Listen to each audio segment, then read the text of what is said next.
Welcome to the Future Christian Podcast, your source for insights and ideas on how to lead your church in the 21st century. At the Future Christian Podcast, we talk to pastors, authors, and other faith leaders for helpful advice and practical wisdom to help you and your community of faith walk boldly into the future. Whether you're a pastor, church leader, or a passionate member of your faith community, this podcast is designed to challenge, inspire, and equip you with the tools you need for impactful ministry. And now for a little bit about the guest for this episode. Welcome to the Future Christian Podcast. Today, Loren Richmond Jr. is in conversation with Dr. Geoffrey V. Dudley Sr. Dr. Dudley is a retired Air Force chaplain, bishop, author, and leadership coach. A lifelong minister and visionary leader, Dr. Dudley is the founding pastor of New Life in Christ Church, one of the fastest growing churches in the St. Louis metro area, and the CEO of New Life Community Development Corporation, which leads major community initiatives, including a $20 million affordable housing project. A John Maxwell Associate Trainer and author of 6 books, including Leading Through Storms, he also mentors leaders through iLeadAcademy.net and Changing Lives Ministries. He and his wife, Glenda, have 2 adult children engaged in ministry and nonprofit leadership. A reminder before we start today's conversation, please take a moment to subscribe to the podcast, leave a review, and share Future Christian with a friend. Connect with Loren, Martha, and Future Christian on Instagram. Shoot us an email at loren@resonatemediapro.com with comments, questions, or ideas for future episodes. We appreciate your voice in how we faithfully discern the future of the church.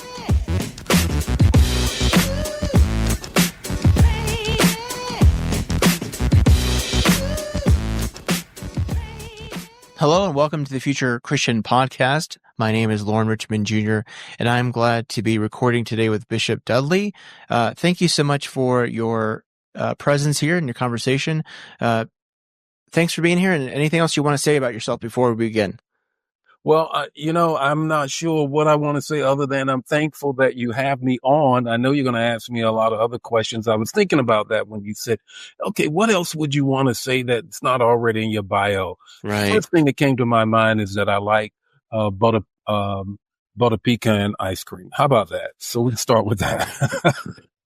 That's a good one to share. You know, it reminds me, I had an interview a while back and they asked me, what kind of ice cream would you be if you were an ice cream? And it really threw me. So I think butter pecan would be a good answer actually for that kind of question. So true. So true. Well, share if you would kind of about your faith background, how that journey began and what that looks like today.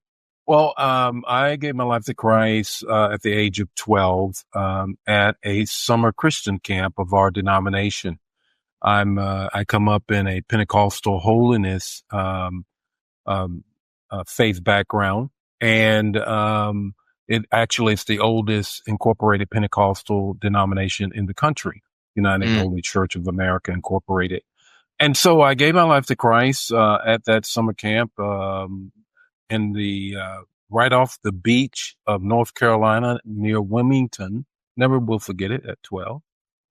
And from there, just kind of matriculated through the denomination. And I came into, I had this sense of a call on my life at age 13, because from my tradition, you can come and minister whenever you sense the call on your life. And I did. And I had a brother who was in the Navy at the time. He came home. I played basketball. Never forget it. He said, Jeff, there's the chaplain in the Navy, and he described the duties of the chaplain. It resonated with me. From that point on, I wanted to serve as a chaplain, and I was blessed to serve as an Air Force chaplain for 21 and a half years. Mm-hmm. Yeah. What has been some spiritual practices that you have sustained you during your ministry career? Prayer. Prayer. First and foremost, prayer, and then quiet time, close to quiet time. Prayer is one. Quiet time is 1A. 1B, if you will, would be reading. I enjoy reading. If I could sit somewhere and read and think about half a day, I'd be happy. I get something to eat and go back to sleep and wake up and do the thing the next day. So Love it. prayer, reading, and quiet time. That's a good day. That's a good day. You know, it strikes me that, I don't know if you remember such things, but I certainly remember as a kid reading about these stories of these ancient, or shouldn't say ancient, but past Christian leaders talking about committing 2 to 3 hours, a morning to prayer and scripture. And now it just seems like the societal pressure is that how could anyone commit, it'd be a waste to commit 2 to 3 hours, to grand prayer and scripture. It's sad that it's come to that, right? Mm-hmm. Yeah, because we are so filled with what to do next. Mm-hmm. And when you say that, it's almost, how can anyone in our faith say 3 hours of prayer is a waste? Mm-hmm. Okay, let's be scriptural. Jesus says 1 hour. So maybe 3 hours is too much. How about that? Let's be ultra spiritual here and say, Jesus says 1 hour. So let's say 1 hour. That's great. That's great. I didn't ask you anything. I don't have anything, the questions I have for you are primarily about your book, but I feel it would be important just to say something about your career in military chaplaincy.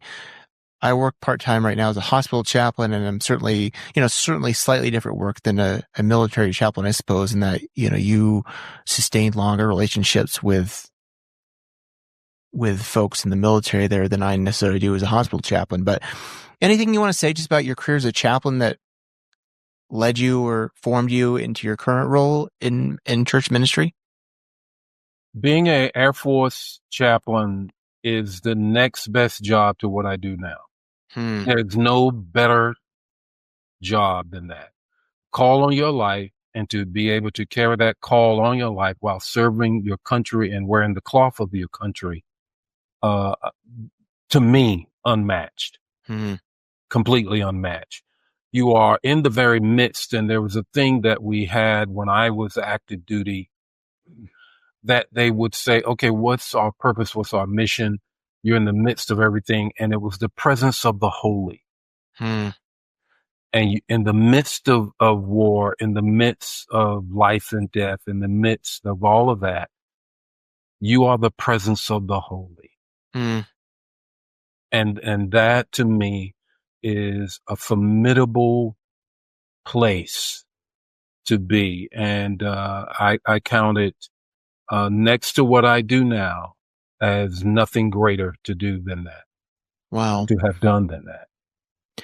And correct me if I'm wrong on the timing here, but I imagine it's not like you served during some tense times in our nation when soldiers were at war or going to war, correct? That's correct. I was in during Desert Storm. I was in, of course, the aftermath of that. I served in areas, highly secret areas where I could not wear my cross, had to take my uniform off. What we used to call it the sandbox, in Saudi, UAE, so on and so forth. And then also, I served, predominantly, peacetime, if you will. And any time of service, but those times of service are particularly unforgettable. Yeah. Well, I suppose this leads into a quote from your book that really struck me, and I can imagine how your experience shaped this sentence or two. That battles are inevitable and preparation is intentional. Would you share what brought you to that realization and how they shaped this book? And I suppose we should give a shout out. The title of the book is Leading Through Storms, the title in itself, which struck me as important and in meaningful. So do you want to share about those words there? You're leading through storms while maintaining your mental health. And if anybody should know that battles are inevitable, it is those who are leading with respect to our faith. Mm, And if you are in leadership, even the more so. yeah. Because if you are having impact in kingdom building, then you're going to have opposition. Jesus said it himself. The kingdom is captured by violence. The violence take it by storm. How do we avoid that? It is inevitable. Because what does he say? Upon this rock I build my church, and the very gates of hell will not prevail. Right. What is happening here? What is happening here is that Jesus is saying, you are going to have opposition. Come here, Peter, and have a seat and talk to us. Peter, Satan seeks to sift you, but I have prayed that your faith will uphold. Okay, therefore, Jesus didn't say, I pray that you won't have the battle. I pray that you'll have the faith through the battle. Yeah. And so that's what I'm saying by preparation has to be intentional because the battle is inevitable. Yeah. And I should say plural, battles. Yeah, that's a good point. Yeah. You know, something that struck me too about your book is certainly I've seen this and obviously you have too, where there's an over-spiritualization of crisis as you write about. You caution leaders in the book. And again, I really appreciate this. I think you and I would both agree there are times whether it's these spiritual powers are sometimes attacking us in our ministries, right? But I really appreciated how you note that it can be too easy to blame everything on the devil. So I want to hear more about why you think this is such a tempting move and how we can respond to crisis with discernment and not necessarily bypassing responsibility. Because sometimes crises are of our own making, right? The choices we make sometimes makes it easy for the enemy. Yeah. Yeah, that's a great way to say it. Yes. Yeah, sometimes he can chill for the day. Yeah. The choice, that was not a smart choice. Yes. Or I did yield to temptation. Let's admit that. Yes. And I think we'd be far better off. And let's not spend a lot of time of devil navel gazing. Because it is easy to then eject responsibility when you then blame others, to including Satan. And spending a lot of time, and I am one who believes in spiritual warfare. I am one who believes in since you and knowing your enemy, then knowing yourself. But the fact is that if you over spiritualize the battles, you may inevitably throw your hands up like a hoarder. Hoarders say they soon become overwhelmed. That's in part, of course, it's a mental disorder.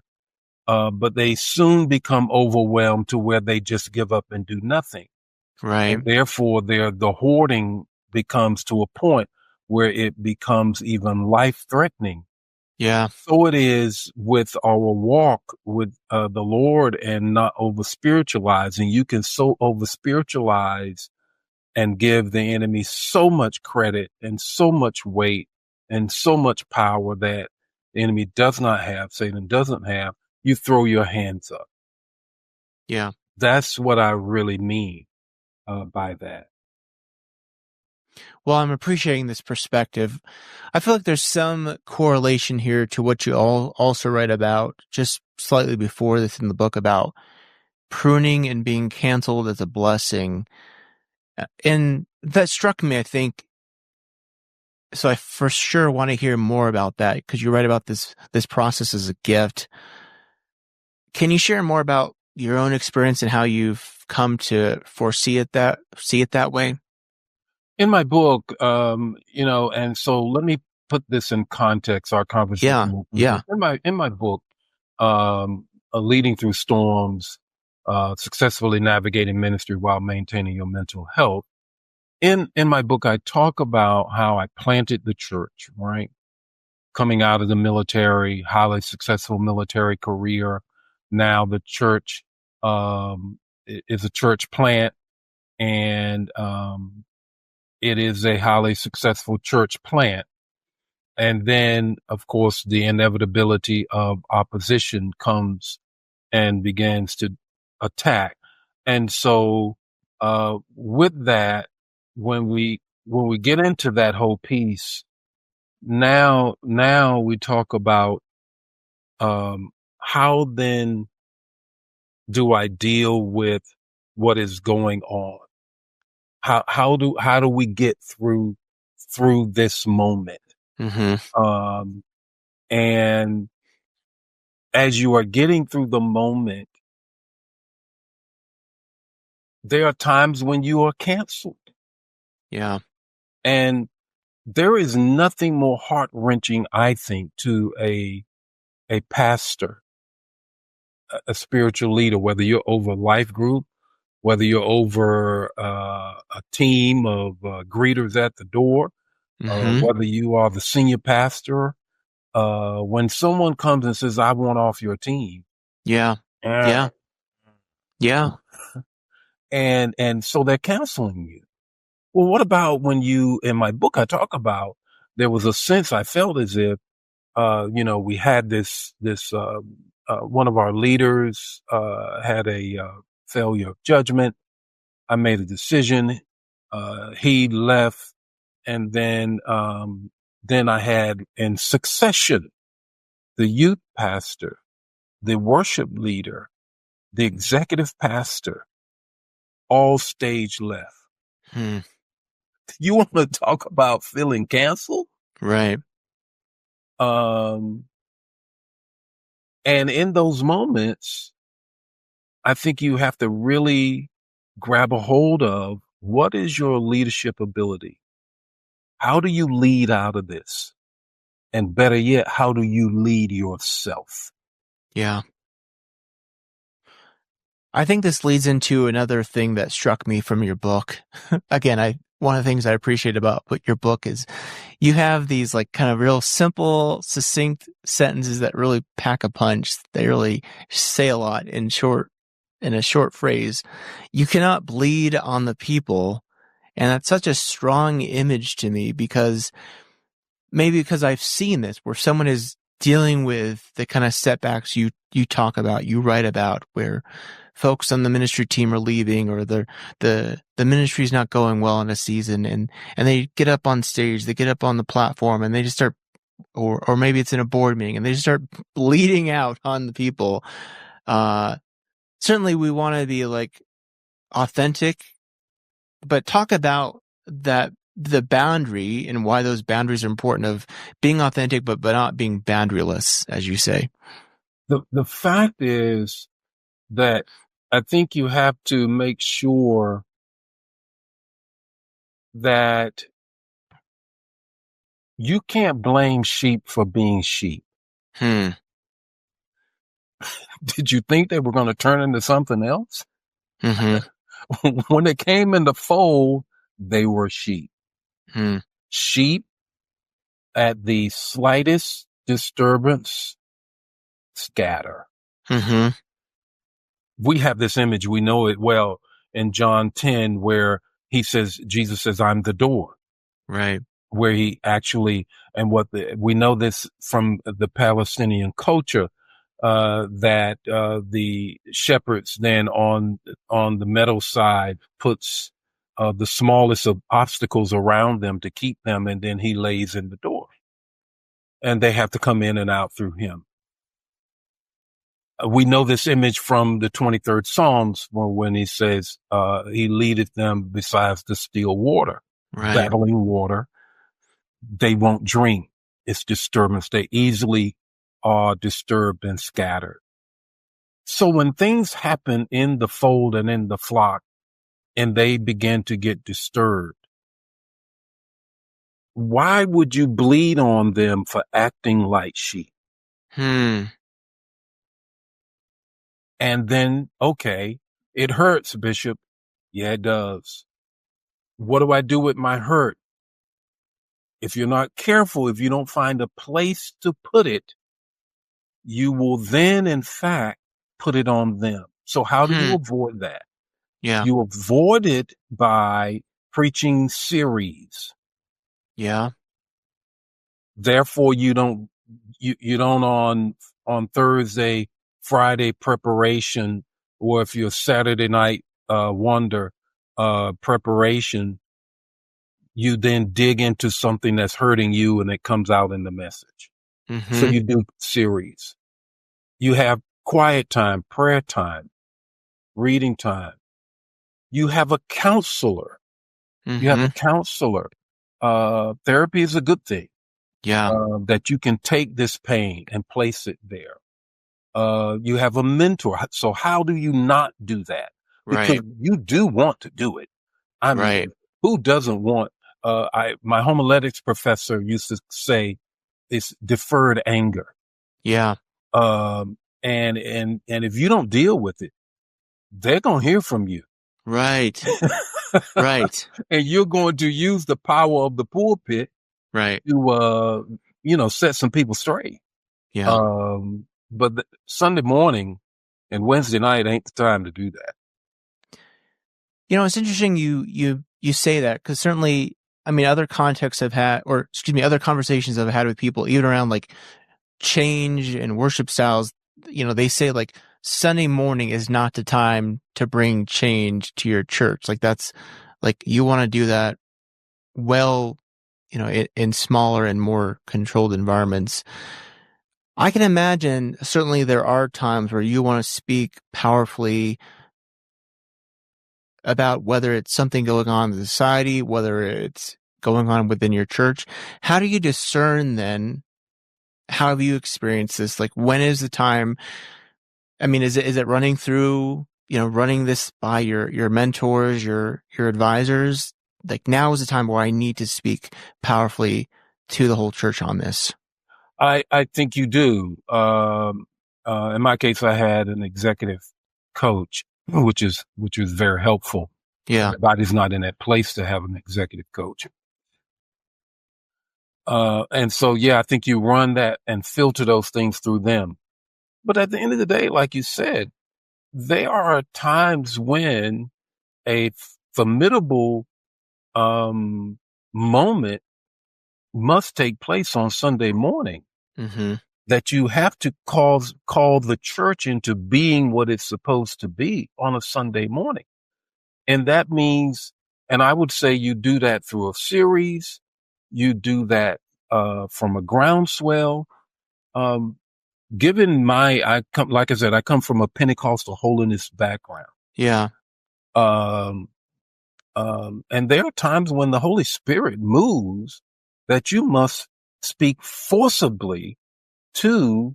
It's time to pivot from where we are. So I don't shrink from that.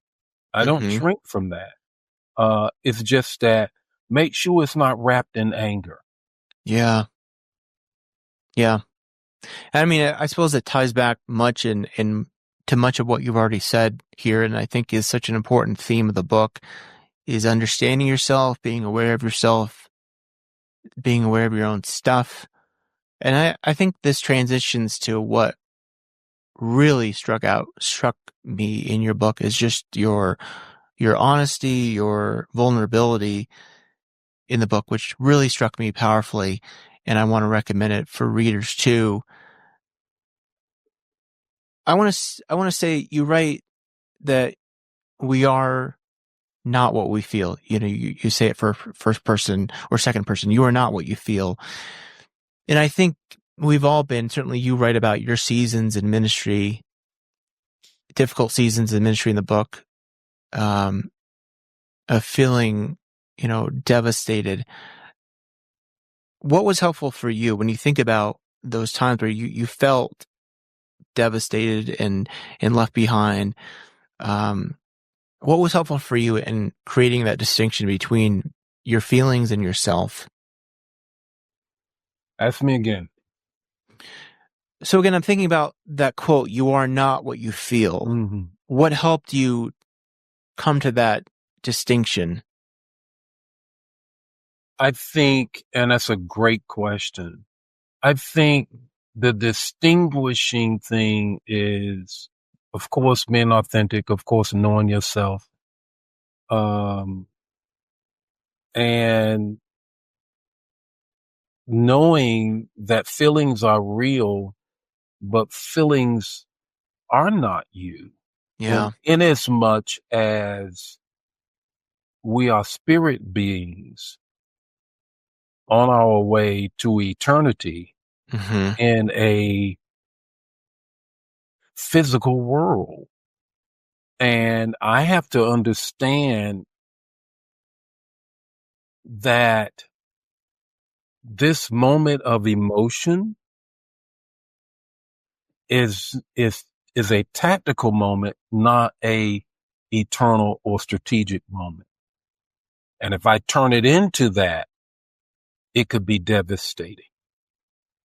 So to that end, I have to distinguish that I'm not my feelings. Mm-hmm. And let me back up and say this: when you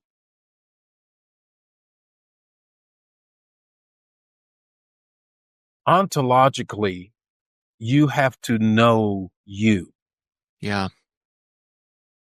And if you don't, then your feelings will get the best of you. Yeah. And then let's make it spiritual. Yeah. You have to know whose you are. Yes. And so to that end, you're not your feelings.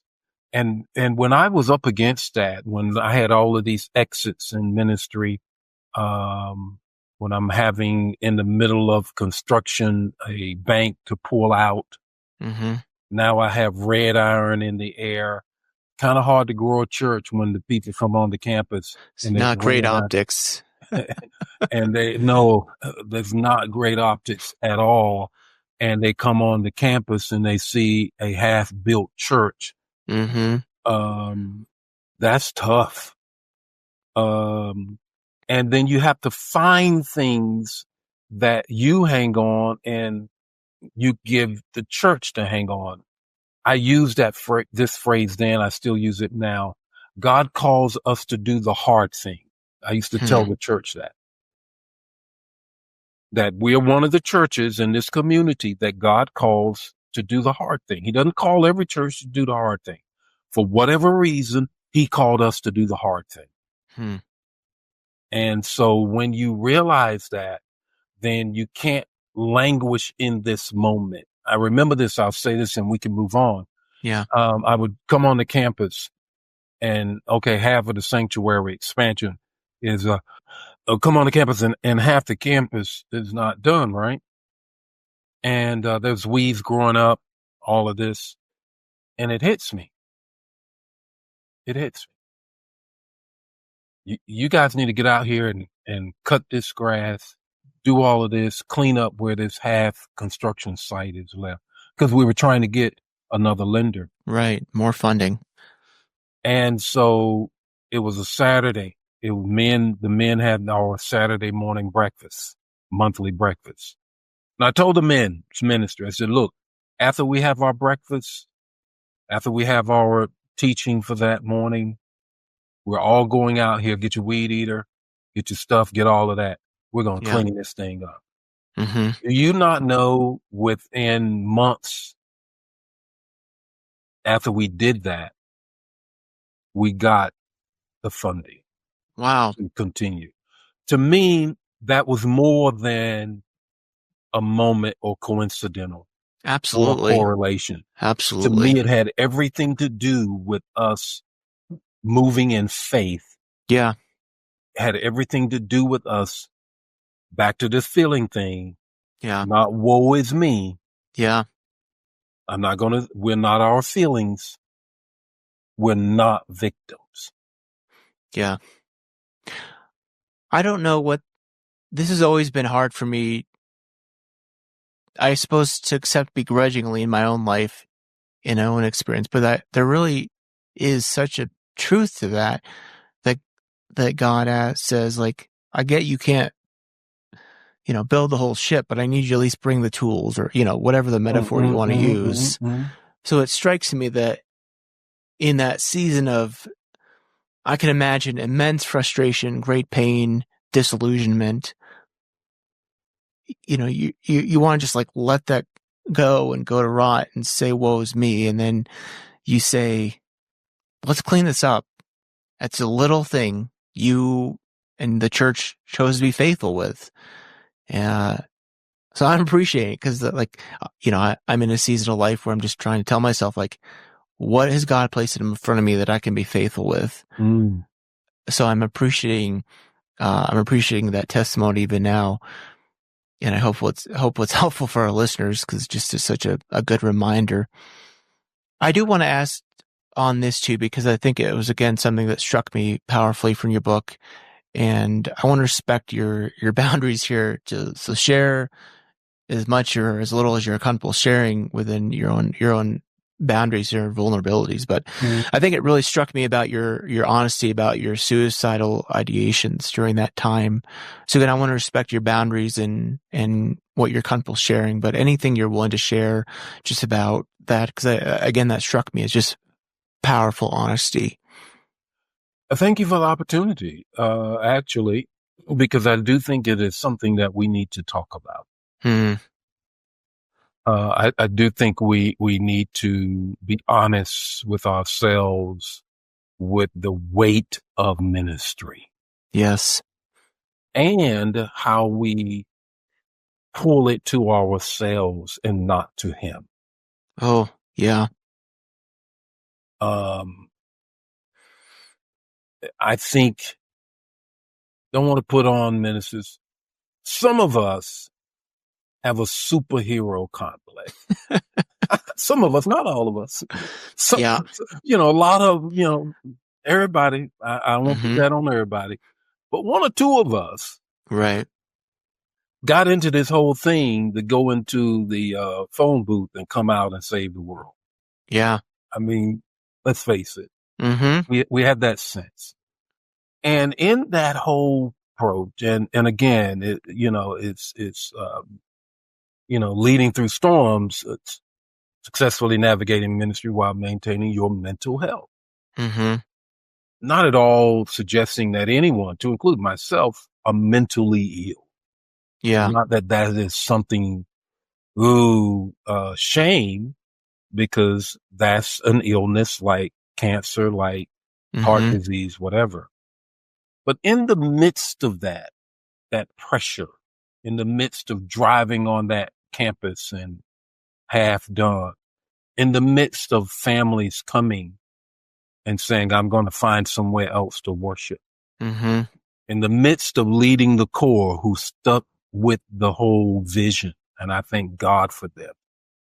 And in the midst of coming on the other side of that, I did suffer with, how do I solve this problem? Leaders solve. Yes. Yep. They solve problems. How do I solve this? What came to me, the best way to solve this, take myself out of the equation, suicide. Yeah. Let the key man insurance Yeah. pay for everything. Church moves on. I'm not worried. I'm in glory. Yeah. And that's what I had said to myself. In the book, I talk about this. I'd encourage people to get it, to see that. So here I am. I am gone to preach for a seminary buddy whose ministry, who's absolutely exploded. Mega situation, truly a mega situation. Satellite churches everywhere. And he finally gives me a nod. He thinks about his old buddy. you know, finally gives me a shot. Like, now you finally remember me? Don't you remember we went to seminary together? Both of us, we were pretty poor, pretty pathetic kind of guys. And now, so he gives me an opportunity to come and minister. I get there. I'm totally preoccupied with the moment. I'm overwhelmed with my situation and my context. And I had been trying to debate back and forward with the lenders who are threatening to come and give me and say, take the keys and all of that. And I'm thinking, this is the best way out. This is what else? And then my executive coach calls me, not knowing at all. I had been trying to call him because when we're trying to put together a strategy. Calls me back. He says something to me I will never, ever forget. He says, Jeff, if you do this, you will not know how God is going to bring you out.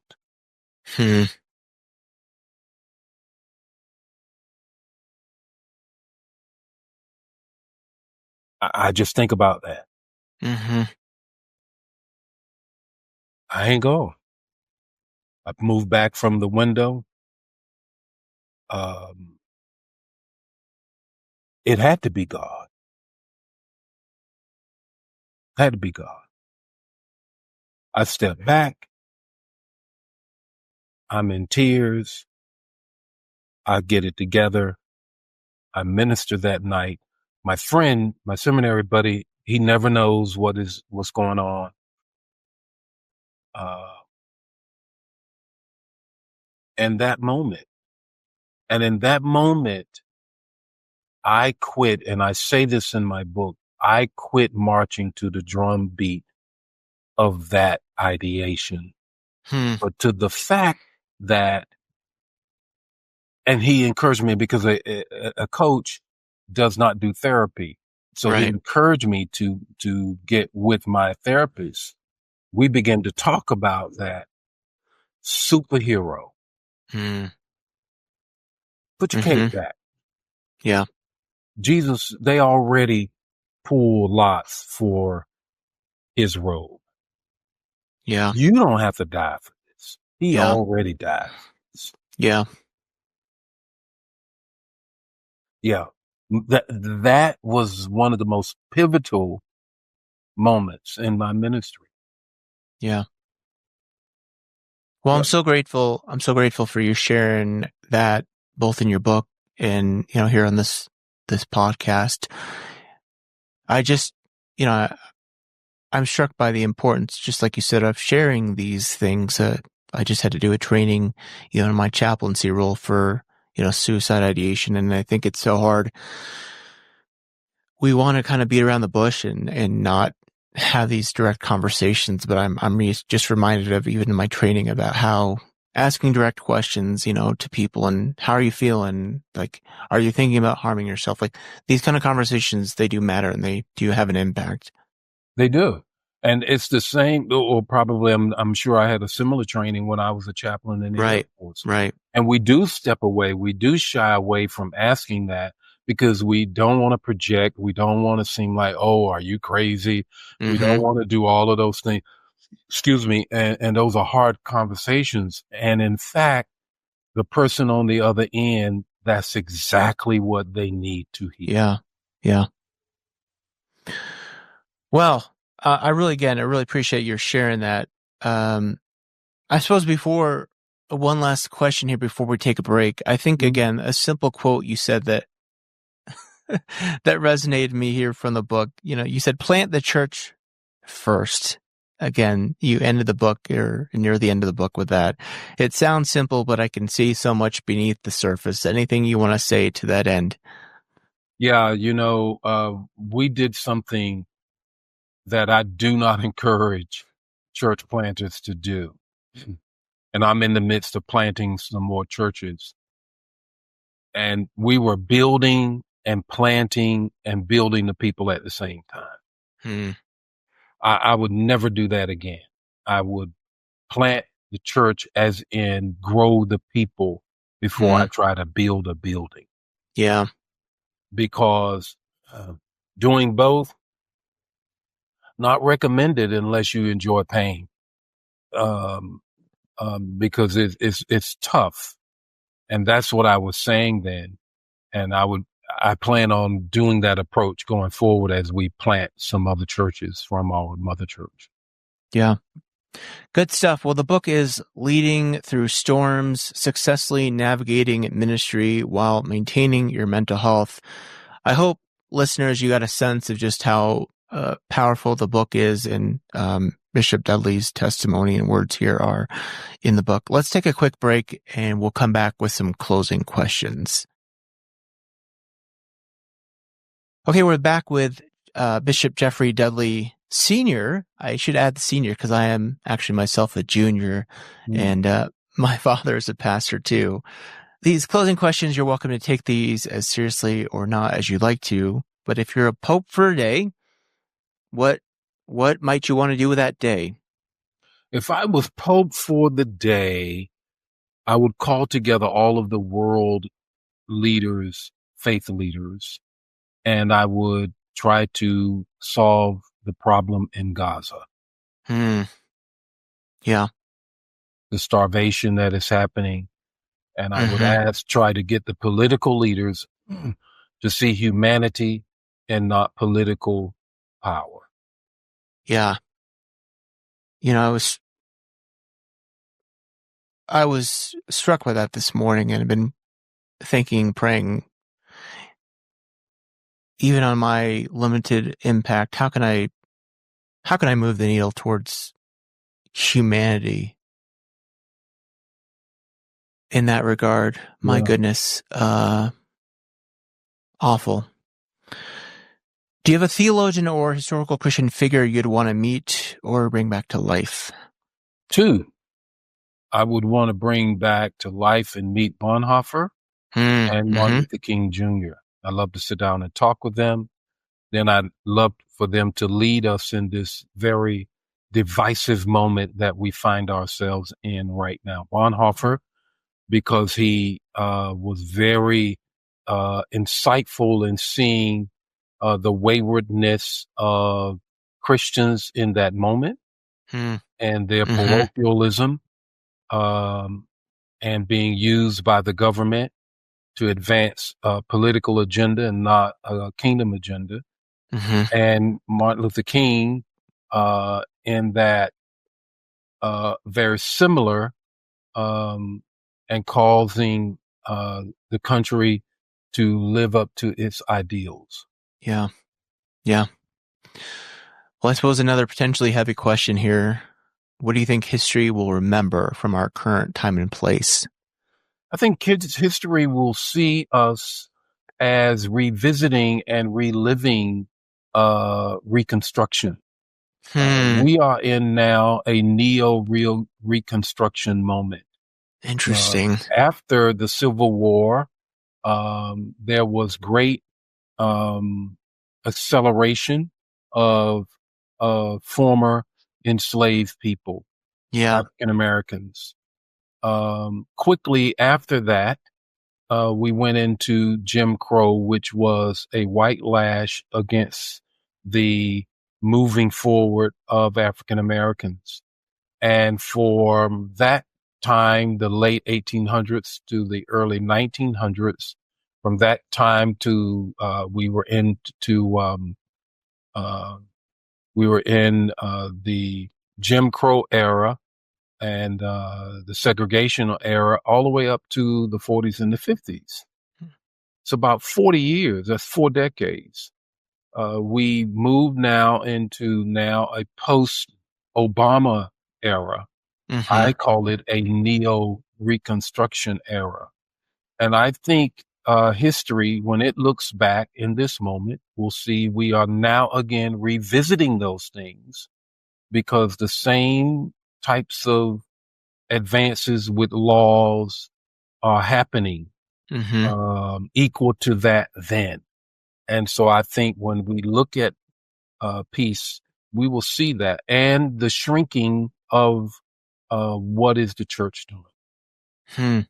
I'm struck by that. I don't think I've heard it in that phrasing or that context, and I think that makes a lot of sense if I'm remembering history correctly. This idea that like a lot of these like the monuments, right, that became a source of contention for so many over the last few years, like some of these, like the Robert E. Lee memorials, for instance, were built right in that post Reconstruction era. Am I correct on that?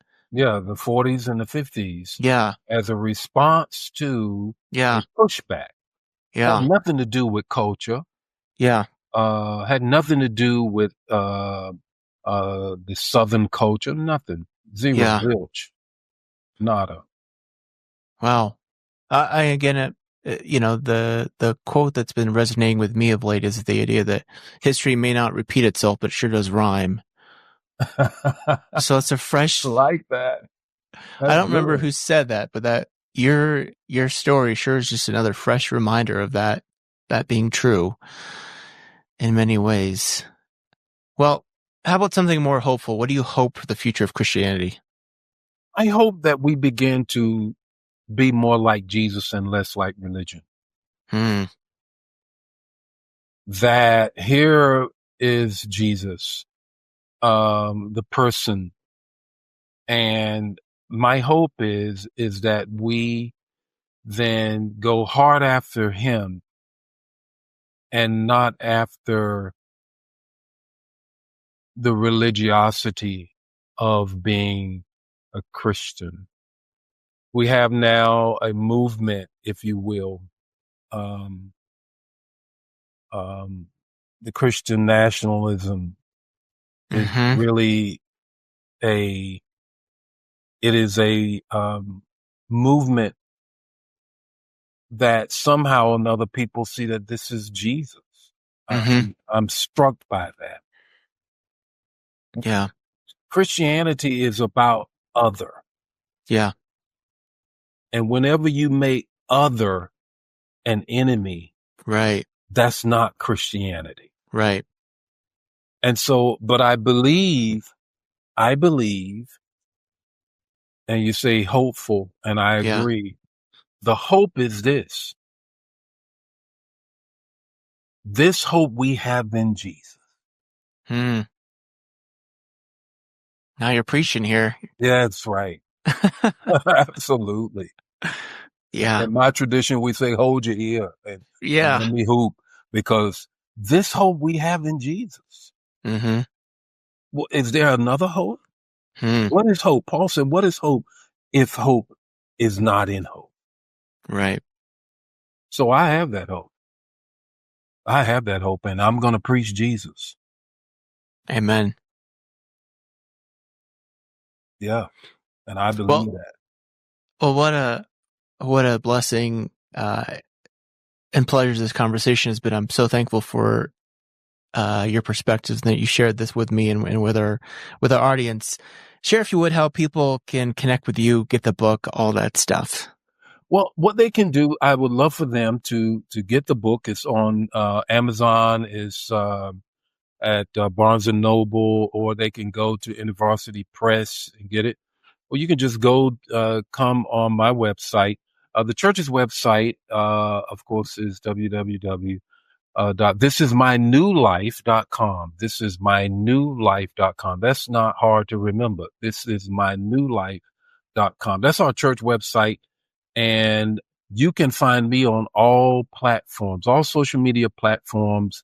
And that is Bishop Dudley, PhD, at Bishop Dudley, PhD. on all of those, and you can check it out. We're right here in the on the east side of the Mississippi River, the St. Louis metropolitan area, bedroom community on Fallon, Illinois, at 689 Scott Troy Road. And we'd love for you to come by or check us out online. Again, that's at New Life. No, wait a minute. Let me get it right, because we've changed it. At New Life TV. That's it. Sure. Yeah, that's Sure. it. Yeah, Yeah, I just work there. They help people do stuff. Your marketing person would be gritting their teeth, I suppose, right? Well, again, thank you so much for the conversation. I appreciate your perspectives. We always lead folks with a word of peace, so may God's peace be with you. And also with you.